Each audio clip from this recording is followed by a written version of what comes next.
함께 즐기는 재림교회 역사 이야기.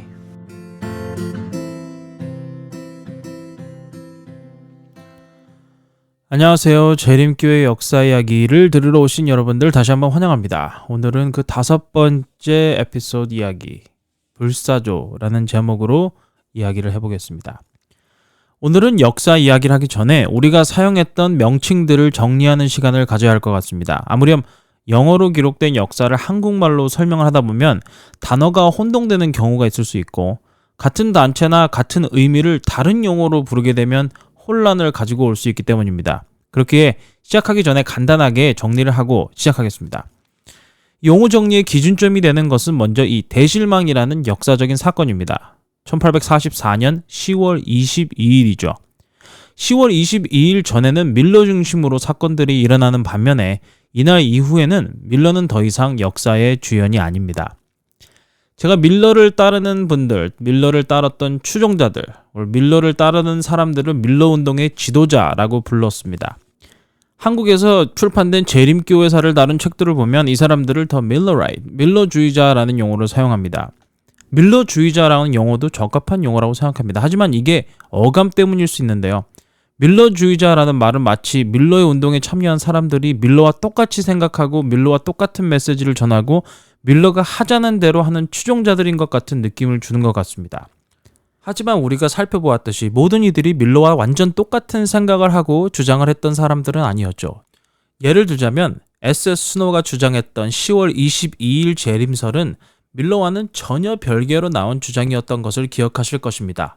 더 나아가서 하임즈의 도움으로 인해서 밀러의 운동은 미국에 널리 퍼져서 밀러 개인을 넘어선 운동이었다는 것도 이 운동이 꼭 밀러만의 운동이라고 보기에는 너무 한 사람만 주목한 용어가 아닌가 생각합니다. 이건 어디까지나 제 개인적인 생각입니다.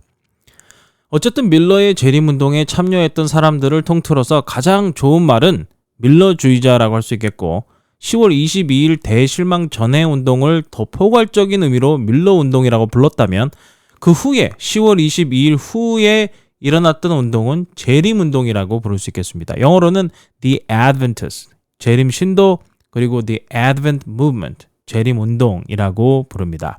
여기까지 설명을 들으신 분들 중에는 이 밀러운동에 참여한 밀러주의자들이 지금 우리가 이야기하고 있는 제7일 안식을 예수 재림교인들과 같은 사람들인지 궁금해 하시는 분들이 있을 것이라 생각합니다. 전에 말씀드렸던 것처럼 1863년이 되기 전까지는 제7일 안식을 예수 재림교회가 존재하지 않았습니다. 그렇기에 지금 제7일 안식을 예수 재림교회의 교인들과 밀러운동에 참여했던 밀러주의자들은 다르다고 볼 수 있겠죠. 그렇다고 해서 아예 관련이 없는 것은 아닙니다. 우리는 지금 역사 이야기를 하고 있다는 점을 기억하셔야겠죠? 밀러운동에 참여했던 밀러주의자들은 제7일 안식을 예수 재림교회의 뿌리이기에 지금 제7일 안식을 예수 재림교회와 관계가 전혀 없다고 할 수는 없습니다. 다시 한번, 관계가 있다고 해서 같은 것은 또 아닙니다. 10월 22일의 대실망의 날 전에 밀러운동에 참여했던 모든 사람들이 실망의 날 후에 제7일 안식을 예수 재림교인이 되지는 않았습니다. 그렇기 때문에 오늘 우리가 이런 용어 정리를 하려고 하는 것입니다. 한 가지 좋은 예로 10월 22일 실망의 날 후에는 밀러는 더 이상 재림교회 역사에 나타나지 않습니다.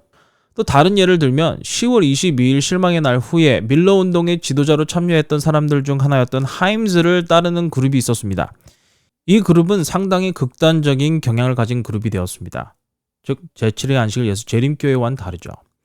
그 외에도 다른 재림교단들이 생겨났습니다. 다른 그룹들의 이름을 들자면 복음주의 재림교회, 영어로는 Evangelical Adventist, 제7일 안식을 예수 재림교회, The Seventh Day Adventist, 재림 기독교회, Advent Christians, 생명과 재림 합동교회, Life and Advent Union, 미래 재림교회, Age to Come Adventist. 상당히 많은 그룹이 생겨났죠. 하여튼 이런 교통정리를 하려는 이유는 대실망 전과 대실망 후에 이 밀러운동에 참여했던 이들과 재림운동에 참여했던 이들의 성격이 좀 다르기 때문입니다. 어쨌든 제7일 안식을 예수 재림교회의 등장을 이야기하기는 아직 좀 이릅니다. 조금만 더 기다려주시면 감사하겠습니다. 다시금 돌아가서 밀러운동의 지도자들, 윌리엄 밀러, 조슈아 하임즈, 세뮤얼 스노우, 조셉 베이츠, 그리고 다른 사람들, 여러분들 1844년 10월 22일 이후에 재림운동에 참여했던 사람들의 삶이 어땠을 것 같나요? 제가 그들 중에 하나였다면 정말 생각만 해도 끔찍한 경험이었을 것이라 생각합니다. 아니, 끔찍한 것을 넘어서서 정말 최악의 상황이 아니었을까요? 그 누가 이 사람들의 말을 믿으려고 했을까요? 그런 상황에 있던 신자들이 어떻게 전 세계에 재림 기별을 전하는 교단을 만들 줄을 누가 알았을까요? 당연히 당시의 밀러주의자들은 밀러 운동으로부터 태어난 한 그룹이 전 세계의 교회를 가진 교단이 될 것이라고는 전혀 상상하지 못했을 것입니다. 여러분들이 저 사람들 중 하나라고 생각해 보세요. 예수님이 재림하신다고 모든 것을 다 정리하고 팔고 재림만을 기다렸는데 예수님이 오시지 않았다. 그리고 주위의 모든 사람들이 그거를 다 알고 있다고요. 고개를 들고 다닐 수 있겠어요? 더 나아가서 어떻게 여러분들이 다시금 주위의 사람들로부터 신뢰를 회복할 수 있겠습니까? 무슨 말만 하면 사람들이 너 예수님 오신다고 성경에 나와 있었다고 믿었잖아. 이렇게 얘기하면 더 할 말이 있었겠어요? 이 밀러주의자들이 가졌던 가장 큰 질문은 도대체 1844년 10월 22일에 무슨 일이 있었는가 하는 점이었습니다. 이것에 대해서도 밀러주의자들은 같은 결론에 도달하지 못했죠. 어떤 이들은 예수님께서 재림하셨는데 영으로 그리고 비밀리에 재림하셨기 때문에 인간의 육의 눈으로는 볼 수 없다고 주장했습니다. 하지만 대부분의 사람들은 예수님께서 재림하지 않으셨다고 생각했죠. 그럼 도대체 1844년 10월 22일은 무슨 날이었나? 무슨 의미가 있는 날인가? 하는 질문이 끊임없이 그들의 머릿속에 떠다녔습니다. 밀러와 하임스는 10월 22일 이후에 사람들이 계속해서 다른 재림의 날을 추측하는 것을 바라봐야만 했습니다. 예수님은 1845년 봄에 오신다, 아니면 1847년에 오신다 등등의 여러 추측이 난무했죠. 이런 추측들은 밀러가 이루고자 했던 밀러운동의 목적과는 상반된 반응을 만들어냈습니다. 재림의 날을 다시 계산했던 이들은 다시금 계산한 날짜를 잡거나 팜플렛을 인쇄해서 뿌리기 시작했죠. 이들의 주장은 다니엘 8장 14절의 2300주의 예언의 해석은 맞았지만 날짜 계산이 잘못되었다는 것이었습니다. 하지만 밀러 자신은 다시는 재림의 날짜를 계산해서 추측하지 않았고 다른 이들에게는 매일매일 재림을 위해 준비된 삶을 살기를 격려했습니다. 하지만 이 주장과는 다른 주장을 하는 그룹이 있었습니다. 이 사람들은 나중에 제7일 안식일 예수 재림교인들이 된 사람들이에요.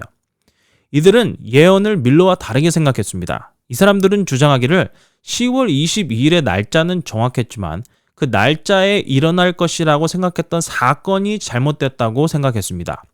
그들은 모든 날짜 계산은 정확하다고 믿었던 것이죠.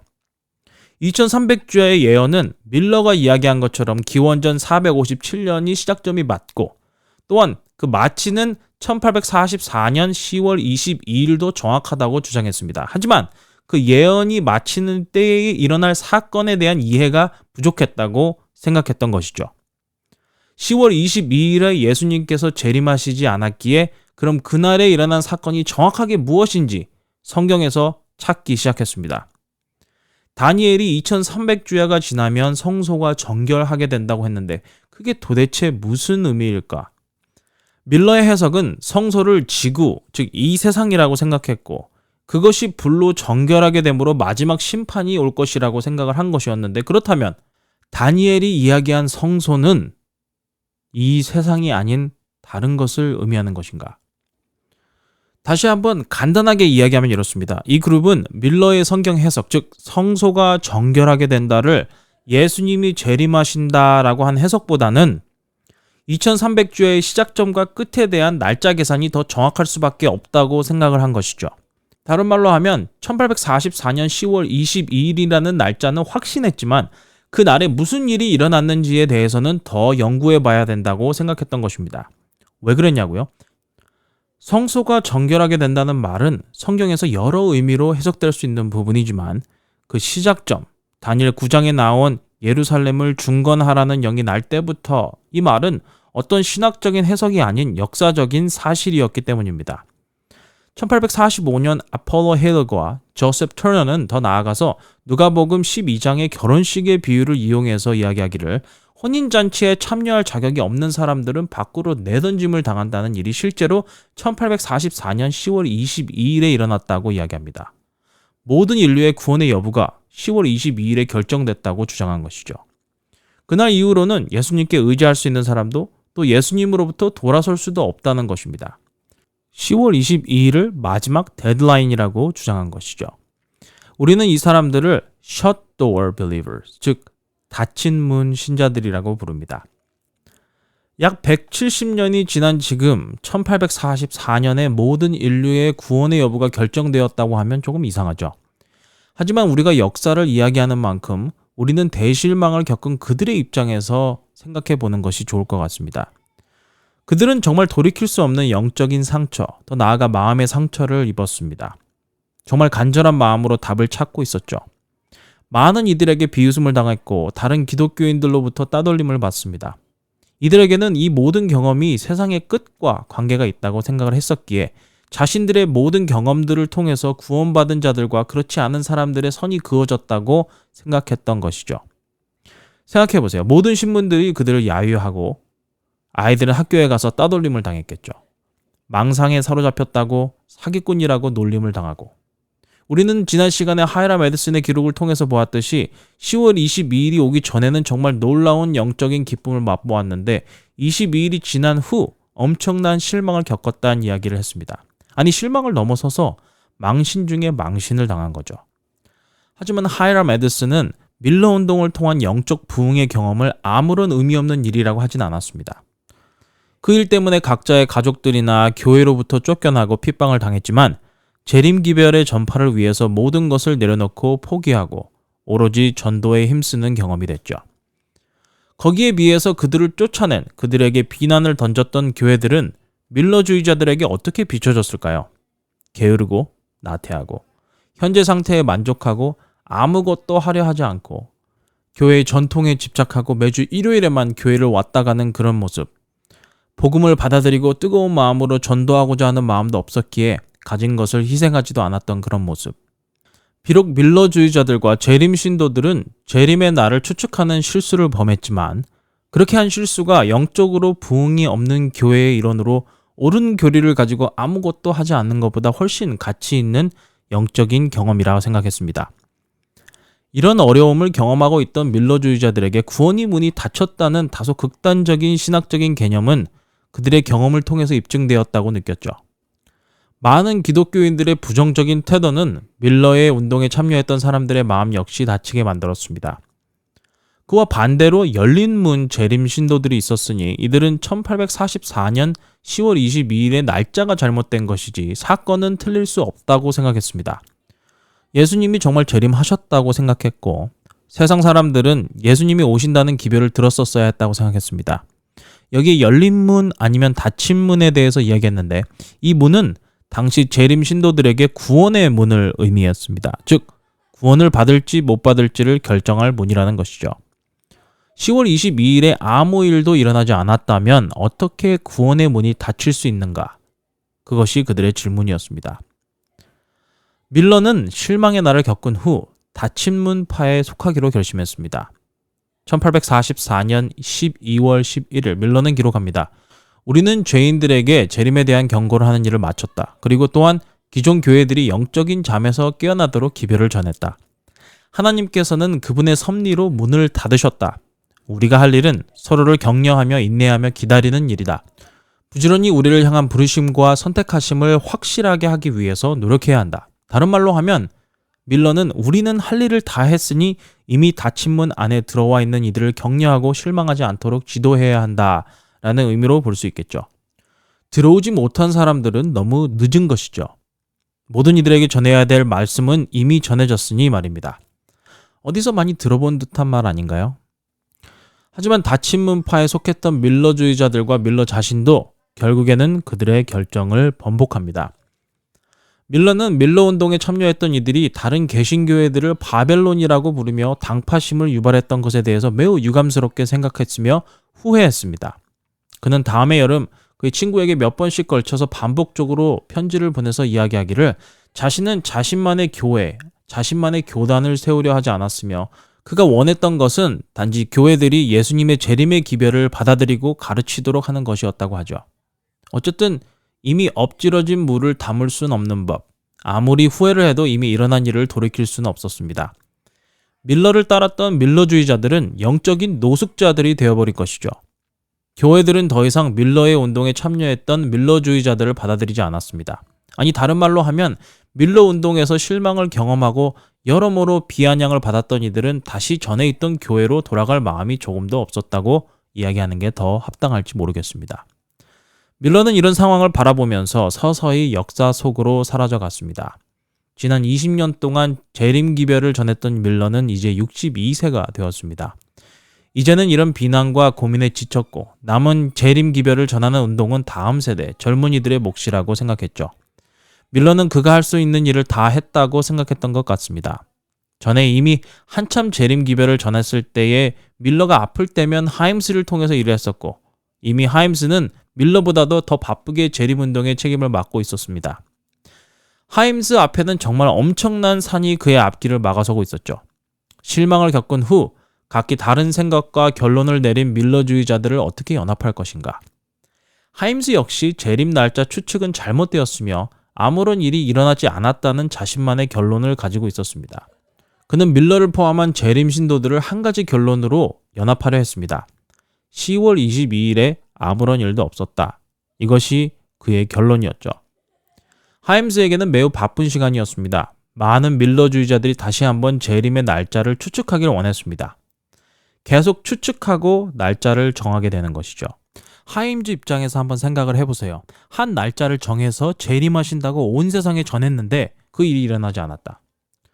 세상의 비아냥거림과 망신이란 망신은 다 겪은 사람들에게 글쎄 그날에 무슨 일이 일어났는지 잘 모르겠다라고 이렇게 말하고 넘어가기가 쉽지 않았을 겁니다.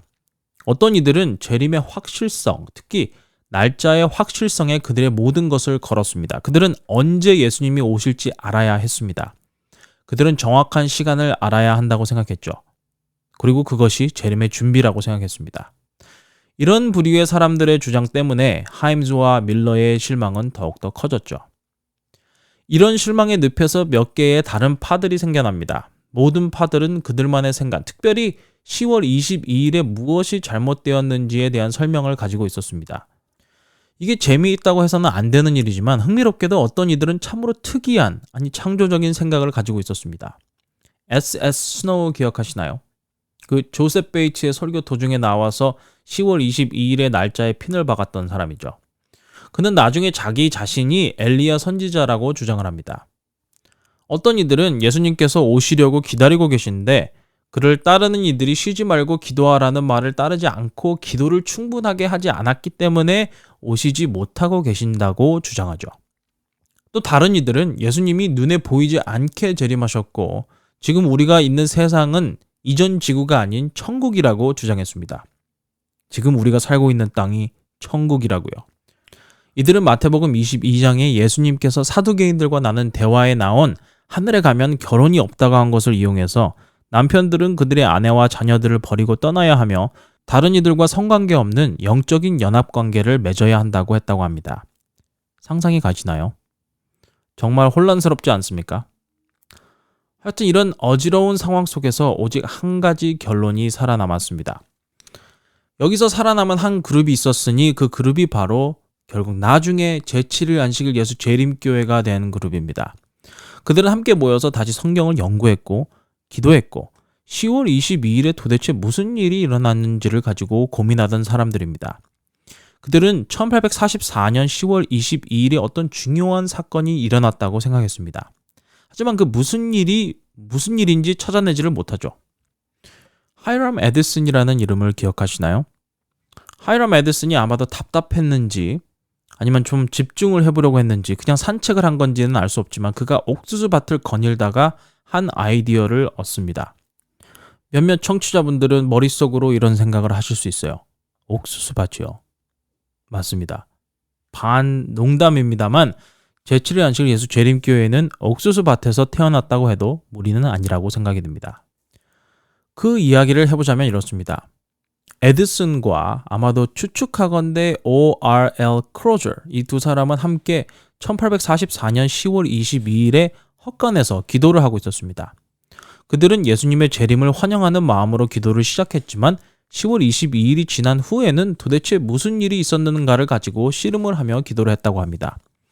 여기서 흥미로운 것은 10월 23일 아침이 되었을 때 에디슨은 이야기하기를 하늘이 열리는 것을 보았다라고 회상했죠. 그는 밀러의 해석이 잘못되었다고 주장합니다. 밀러는 다니엘서 8장 14절의 말씀이 이 세상에서 일어날 일로 해석했습니다. 이 세상에 오셔서 죄와 악을 벌하는 심판을 하신다고 주장한 것이죠. 재림으로요.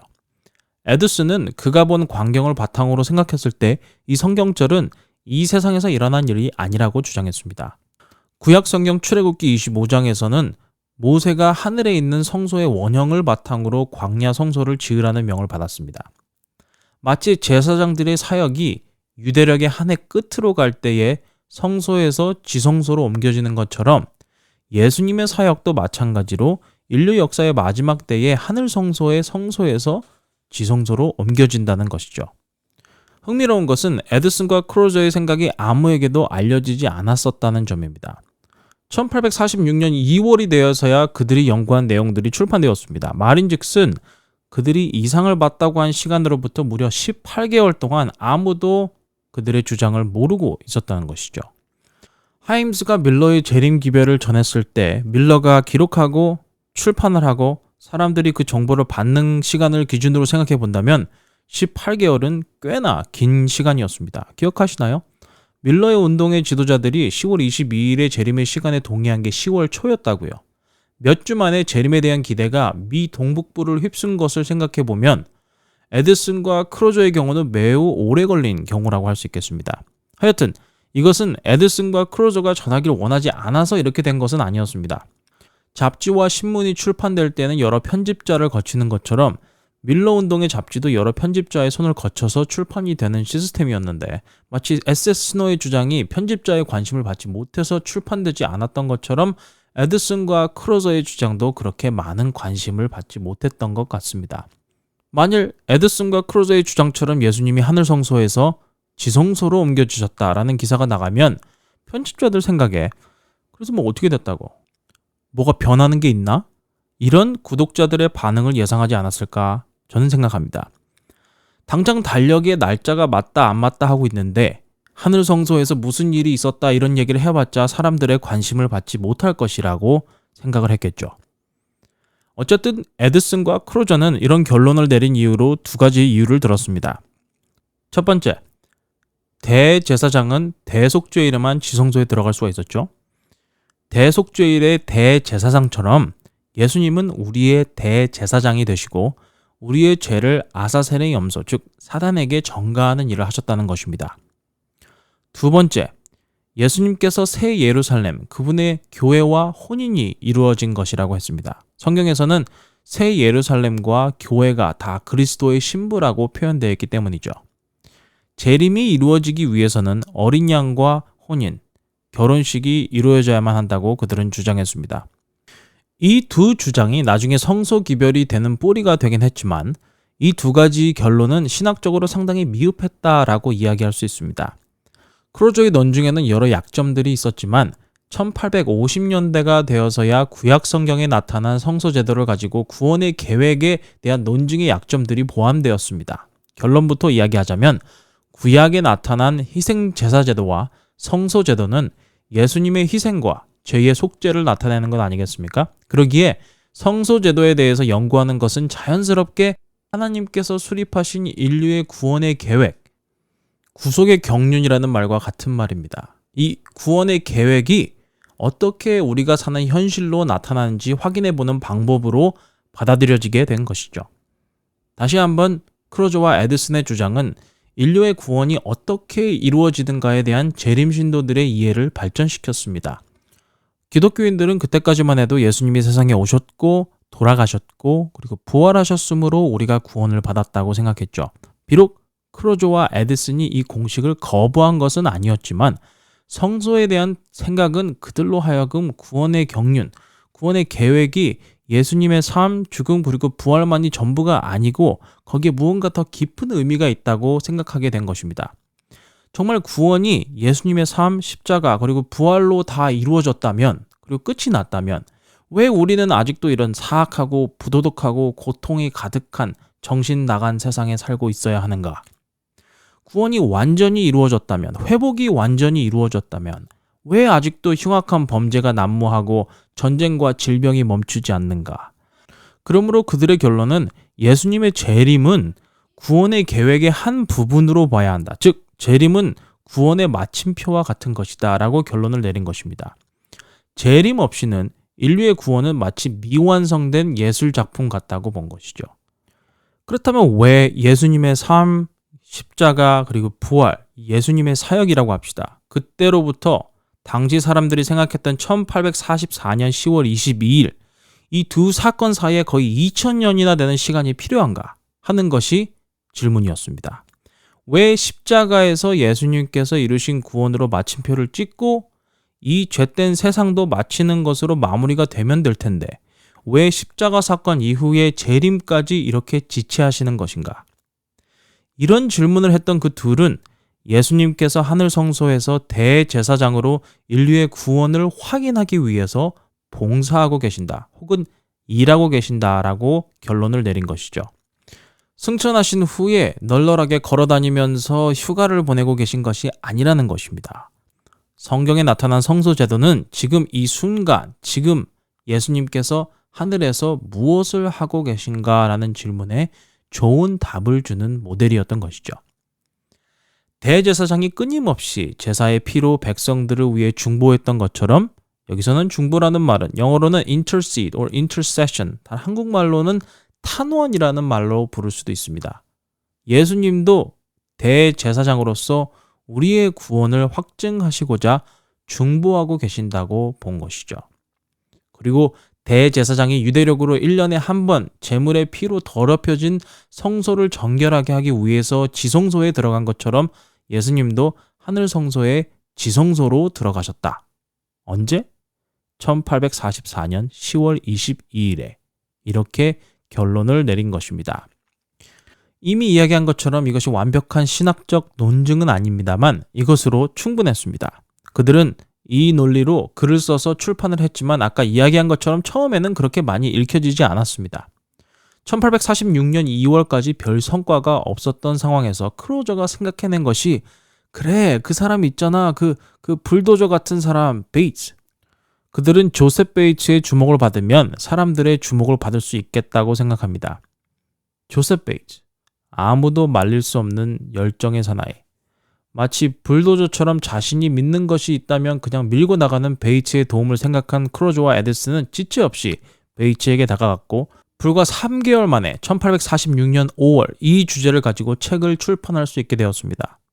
여기서 잠깐 이야기했지만 조셉 베이츠는 정말 대단한 추진력을 가진 사람이었죠. 우리가 조셉 베이츠에 대해서 살펴보면 좋을 것 같습니다. 베이츠는 제7일 안식일 예수 재림교회를 설립했던 설립자들 중에 하나로 매우 중요한 인물입니다. 매사추세츠주에서 태어났고 뉴 배드포드라는 고래잡이로 유명한 도시에서 태어났습니다. 베이츠는 항상 배를 타는 선원이 되고 싶어 했습니다. 1807년 6월 15세의 나이로 아버지의 만류를 뿌리치고 페니라는 배 선원으로 첫 항해를 하게 됩니다. 얼마 후 영국에서부터 돌아오는 길이었습니다. 선원들은 상어가 가득한 바다에서 상어 한 마리 낚아보려고 이리저리 미끼를 던지고 있었죠. 어쩌다 보니 어린 베이츠가 상어가 헤엄치는 바다로 떨어지게 됩니다. 다행히도 다른 선원들이 베이츠가 위험에 빠지기 전에 구해줘서 다치진 않았습니다만 재림교회 역사에서 베이츠가 배에서 물에 빠지는 일이 이 사건이 마지막이 아니었습니다. 베이츠가 물에 빠진 이야기 또 나오게 되죠. 어쨌든 2년 후 그가 탄 배가 빙하에 부딪혔고 그와 한 친구는 배에 갇히는 신세가 되었습니다. 그는 다른 선원들이 살려달라는 비명을 지르며 죽어가는 소리를 듣고 있었어야 했죠. 베이츠는 다행히 선장과 다른 선원들과 그 상황에서 빠져나올 수가 있었고 아일랜드로 가서 상황을 정리하고 배를 고치게 되었습니다. 원래 가려고 했던 러시아로 가던 중에 그가 탄 배는 덴마크 해적들에게 붙잡히게 됩니다. 선장은 그 선원들에게 선물을 약속하면서 해적들에게 우리가 영국과 교역하는 것을 이야기하지 말라고 하지만 손가락을 자르도록 만들어진 작은 고문 상자를 본 선원들은 사실을 실토합니다. 어렸을 때 이런 험한 경험이 아마도 베이츠의 개인적인 성격을 꼴지었는지도 모르겠습니다. 저 같으면 다시는 배 타는 일을 안 했을 것 같네요. 이 일로 모든 일이 잘 마무리되었다면 다행이지만 현실은 그렇지 않았습니다. 1810년에 이런 험한 일을 당한 후에도 계속해서 험한 일이 베이츠를 기다리고 있었죠. 영국 리버풀에서 납치를 당했고 그 후로 5년 동안 영국 정부에 의해서 구류되었습니다. 수천 명의 미국 식민지들과 함께 억지로 영국 해군에 소속돼서 나폴레옹과 싸우는 전쟁에 참전하게 되었습니다. 시간으로 따지자면 윌리엄 밀러가 참전하고 회심했던 영국과의 전쟁이 있을 때까지도 베이츠는 영국의 구류에서 벗어나지 못했습니다. 결국 미국 땅으로 돌아오게 되지만 베이츠는 정말 과거의 화려한 전적을 가진 사나이가 되었습니다. 그런 사람들 있잖아요. 나 때는 말이야. 아마도 베이츠는 항상 그런 이야기를 하던 사람 아니었을까요? 미국으로 돌아온 후에 베이츠는 프루던스라는 여인과 결혼합니다. 그리고 다시 항해를 떠났죠. 10년 동안 3번 집에 왔었다고 하네요. 베이츠 정말 보면 볼수록 들으면 들을수록 대단한 사람입니다. 아니, 그 아내가 더 대단하다고 해야 되겠죠? 하여튼 항해를 탐험처럼 즐기던 베이츠는 계속해서 선원으로 항해를 했고 그 당시 여행할 수 있는 세계 곳곳을 누비고 다녔던 것 같습니다. 그러던 베이츠는 36살이 되어서 한 곳에 정착하게 됩니다. 그가 정착했을 당시에 당시 돈으로 10,000불과 배 한 척을 공동으로 소유했다고 하니까 그의 경력은 성공적이었다고 할 수 있겠죠. 당시 10,000불이면 지금 가치로 한 20만 불, 한국 돈으로는 2억 정도가 되지 않을까 생각합니다. 그는 항해를 하면서 많은 경험을 했고 손가락도 잃지 않았고 나름대로 괜찮은 삶을 꾸려나갈 수 있는 상황에서 정착을 한 것이라는 생각이 드네요. 베이츠는 선원으로 항해를 하면서 조금씩 술과 담배를 줄여나갔습니다. 그리고 욕하는 것을 멈췄죠. 영어에 I can swear like a sailor라는 말이 있습니다. 배를 타는 사람들이 욕을 잘한다는 이야기거든요. 또 선원들이 거칠고 욕을 잘한다는 암시가 들어있는 표현인데 베이츠는 반대로 욕을 멈추고 술과 담배를 멈췄다고 하니 참으로 특이한 사람이라고 볼 수 있겠습니다. 베이츠가 집에 돌아와서 잠시 휴가를 즐기고 있을 때 그의 아내 프루던스는 베이츠의 서재에 별로 좋은 책이 없는 것을 보고 그곳에 신약 성경책 하나를 꽂아 놓았습니다. 어쩌다 보니 베이츠는 신약 성경책을 펴서 읽게 되죠. 개인적으로는 누가 잡지나 작은 전도지 팜플렛이나 성경책을 마구 사람들에게 나눠주는 것이 그리 효율적이라고 생각하지 않는데 이런 이야기를 읽을 때마다 뜻하신 바가 있으면 이렇게 베이츠처럼 펴서 읽는 사람이 있을 수도 있다는 생각이 들곤 합니다. 하여튼 그 후에 베이츠가 다시 한번 그의 삶을 돌아볼 수 있는 일들이 일어났습니다. 그의 동료 선원의 죽음에서 충격을 받고 자신의 삶의 의미에 대해서 질문을 하게 되고 그 후로는 집에 있을 때마다 교회에 갔다고 합니다. 후에 하임스를 이야기할 때 소개되었던 The Christian Connection 교회, 그 교회에서 열렸던 한 목사님의 부흥 집회에서 베이츠는 결심을 하고 침례를 받습니다. 정말로 베이츠는 제대로 정착한 삶을 살게 됩니다. 배를 탔던 경험 때문인지는 모르겠습니다만 베이츠는 열정의 사나이였던 것 같습니다. 또 끈기가 있어서 한번 시작하면 끝을 보는 열정이 있는 사람이었죠. 무엇이든 열심히 하고 뒤를 돌아보지 않고 앞으로 끝까지 나가는 사람, 그가 바로 베이츠였습니다. 베이츠는 침례 후 되는 대로 읽기 시작했습니다. 새로운 것들을 배우기 시작했죠. 더 나아가 밀러 운동의 선두에 서서 운동에 참여하는 것을 넘어서서 지도자로 활동합니다. 자신이 열정적인 것뿐 아니라 남들도 열정적이길 원했던 것 같습니다. 베이츠는 자신이 담배와 술을 끊은 후에 다른 이들도 그와 함께 해야 된다고 생각했죠. 마지막 항해에서는 그는 자신의 배에 모든 이들에게 선언하기를 지금부터 이 배에는 그 어떤 악한 것도 용납되지 않는다라고 함으로써 선원들을 곤욕에 빠뜨렸습니다. 그나마 선원들은 베이츠의 마지막 항해가 1840년대 초가 아니었던 것에 감사해야 한다고 생각합니다. 왜냐하면 1840년도 초에는 베이츠가 채식주의자가 되었기 때문입니다. 생각해보세요. 1840년대는 우리가 생각하는 베지미트나 고기를 대체할 단백질 식품이 전혀 없던 시대였기 때문에 사람들은 채식을 해야 한다는 것은 정말 상상에도 없던 세상이었다는 것. 그런 시대에 결심을 하고 채식을 하기 시작한 베이츠가 어떤 사람인지 대충 짐작이 가시나요? 베이츠 정말 대단한 사람입니다. 요즘 재림교회의 사역과 활동들을 살펴보면 건강에 관한 사역들을 많이 하고 있는데 모든 건강과 웰빙 사역의 선구자는 바로 조셉 베이츠였다는 것을 다시 한번 말씀드리고 싶습니다. 다른 사람들이 베이츠를 따라잡으려면 적어도 20년은 더 기다려야 합니다. 여기까지 베이츠의 삶을 살펴보면 그는 계속해서 끊임없이 노력하고 개혁하고 쇄신하고자 하는 열정이 그 피에 흐르던 사람이었던 것 같습니다. 그는 건강개혁을 주장했고 또한 꽤 일찍부터 노예제도 폐지를 주장했습니다. 밀러의 운동은 베이츠에게 그가 생각했던 다른 개혁들이 재림기별 안에서 이루어질 수 있다고 생각했지만 그는 결국 다른 개혁에 초점을 맞추기보다는 예수님의 재림기별에 그의 관심을 기울였습니다. 어떤 이가 베이츠에게 왜 금연운동, 노예제도 반대 운동을 하지 않는지 물었을 때 그는 만일 어떤 사람이 진심으로 곧 일어날 예수님의 재림을 믿는다면 당연히 그 사람은 담배를 피우지 않을 것이고 노예제도도 찬성하지 않을 것이다 라고 했다고 합니다. 이런 강한 주장을 가지고 있었던 베이츠였지만 그렇다고 해서 광신적인 사람도 아니었습니다. 그의 주장, 그의 신념을 강하게 주장하긴 했지만 강요를 하진 않았던 것 같습니다. 전에 이야기했던 것처럼 베이츠가 남부주에 가서 재림기별을 전해달라는 요청을 받았을 때 그 지역에 살던 한 판사가 베이츠에게 당신 여기 와서 내 노예들을 데리고 가려고 하느냐고 쌀쌀하게 물었다고 합니다. 베이츠는 대답했죠. 맞아요, 판사님. 나는 노예제도를 반대하는 사람이에요. 그렇기에 당신들의 노예를 해방하러 온 것도 맞고 또한 당신에게 이게 잘못됐다고 이야기하러 온 것도 맞습니다. 베이츠, 정말 겁없이 대단한 사람이죠.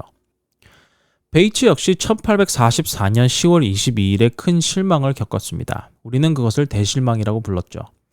그는 계속해서 10월 22일에 무슨 일이 일어났는지를 찾기 위해서 포기하지 않고 노력했습니다. 베이츠에게 포기란 없으니까요. 그는 생각하기를 10월 22일에 무슨 일인지는 몰라도 뭔가 중요한 일이 일어났다고 믿었기 때문에 그는 닫힌 문파에 속한 사람이 되었습니다. 베이츠가 이런 생각을 하고 있을 때 하임즈는 1845년 4월 알바니에서 61명의 대표자들을 모아서 어떻게 하면 재림 신도들이 연합하고 광신론에 빠져들지 않을 수 있을 것인가 라는 주제로 총회를 가지게 되었습니다. 61명의 대표자들이 알바니에서 열린 총회에 참석했지만 그곳에서 그들이 연합할 수 있는 결론을 내리지 못했습니다. 연합할 수 있는 상태가 되지 않자 밀러주의자들은 크게 4개의 다른 파들로 나누어지게 되었습니다. 실버스터 블리스는 American Millennial Association, 한국말로 번역을 하자면 미주 밀러주의자 연합을 세웠습니다. 거기에서 하임즈가 떨어져 나와서 Adventist Evangelical Church라는 것을 설립했죠. 한국말로 번역하자면 복음주의 재림교회라고 부를 수 있겠습니다. 밀러주의 운동의 지도자였고 여호와 증인교회의 영적인 지주라 할 수 있는 조지 스토어스는 몇몇 재림 신도들을 모아서 Life and Adventist Union이라는 교회를 설립했고요. 세 번째로 밀러의 추종자였던 조나단 커밍스는 재림 그리스도교회 Adventist Christian Church를 설립했습니다. 1850년대에 계속해서 재림의 날짜를 계산해서 재림의 날을 정하는 교회가 되었죠. 그리고 마지막으로 남은 그룹 제7일 안식을 예수 재림교회 The Seventh Day Adventist Church입니다. 밀러는 위에 설명한 그 어떤 파에도 속하지 않았고 단지 그가 원했던 것은 자신이 열린문 쪽에 속한 사람이라고 알려지기를 원했습니다. 왜냐고요? 열린문파는 10월 22일에 아무것도 일어나지 않았다는 생각을 바탕으로 한 것이기에 밀러가 더 편하게 느꼈는지 모르겠습니다. 조셉 베이츠는 알바니 총회가 아주 씁쓸했던 모임이라고 회상했습니다. 베이츠는 분명 10월 22일에 무슨 일이 있었다고 생각했죠. 아직 실망의 아픔이 있었지만 베이츠는 10월 22일에 무슨 일이 일어났는지를 알고자 했습니다. 도대체 무슨 일이 있었는가? 또한 그는 다른 세 그룹은 그것에 대한 답을 줄 수 없다고 생각했습니다. 그렇기 때문에 크로저의 대속죄일과 하늘 성소에 대한 기사는 베이츠에게 하늘이 내려주신 선물과도 같은 것이었죠. 베이츠는 마치 자석처럼 자신이 필요한 것을 모으기 시작했습니다. 그는 에드슨과 크로저를 초청해서 그들의 주장을 조심스럽게 검토했습니다. 이 모든 설명을 들은 베이츠는 자신 역시 에드슨과 크로저만큼 하늘 성소에 대한 이야기를 나누고자 하는 열정을 가지게 되었습니다. 항상 피곤할 줄 모르는 베이츠의 마음속에 다시 한번 열정이 끓어오르기 시작했죠. 그의 머릿속에는 끊임없이 분명 10월 22일에 무슨 일인가 있었다고 생각한 것이죠. 윌리엄 밀러가 제7일 안식을 예수 재림교회의 재림에 관한 부분에 큰 영향을 주었다면 베이츠는 그 다음 부분인 제7일 안식일 부분에 큰 영향을 미쳤다고 할 수 있습니다. 어떻게 됐냐고요? 그것은 다음 시간 직설적인 발언으로 목사님을 지적했던 한 여성분으로부터 시작됩니다. 재림교회는 그분에게 안식일 기별에 대한 신세를 진 것이죠. 다음 시간 우리는 대실망 후에 어떻게 제7일 안식일이 밀러 운동을 하는 이들에게 전해졌는지 살펴보도록 하겠습니다.